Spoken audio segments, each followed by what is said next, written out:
সপ্তাহান্তে রাজধানীর বাজার পরিস্থিতি জানাতে সরাসরি যুক্ত হচ্ছেন আমাদের সহকর্মী তারেক মাহমুদ সুজন। তারেক, বাজারে নিত্যপণ্যের দাম কেমন দেখছেন, বিস্তারিত আমাদেরকে জানাবেন।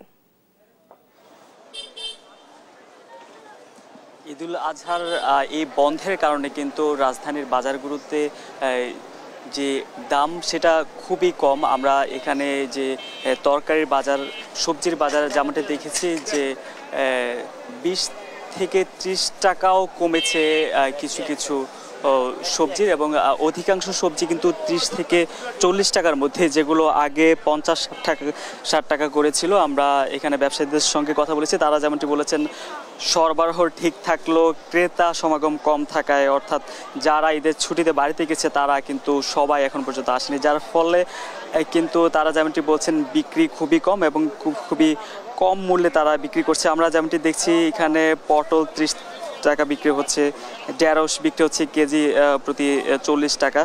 একই সঙ্গে শসা প্রকারভেদে 40-50 টাকা করে বিক্রি হচ্ছে। আলু যথারীতি 20 থেকে 35 টাকা কেজি দরে বিক্রি হচ্ছে। তো বিক্রেতাদের সঙ্গে আমরা কথা বলে যেমনটা বলছি যে এই মূলত ছুটির কারণেই তারা তাদের সরবরাহ ঠিক থাকলেও তাদের ঠিকভাবে তাদের ক্রেতা না পাওয়ায় কিন্তু অনেক পণ্যের কিন্তু দাম কম, একই সঙ্গে নষ্ট হচ্ছে। একটু যদি বলতাম আজকে বাজার পরিস্থিতি কি, আপনারা কেমন দেখছেন? না দাদা, ঈদের পরে শুধু 2টা দিন ভালো গেছে, রোববার সোমবার, এর পরে শুধু ডাউন, কাস্টমারে আসে না বাজার। আজকে দাম কেমন কোনটার? দাম সিরিয়ালে বলি, ভেন্ডি 30 টাকা, পটল 30 টাকা, বটবটি 40, শসা 50, পেঁপে 40, এই যে ধুন্দুল 50 টাকা, সিসিঙ্গা 40 টাকা, লতি 50, সরিষ 60।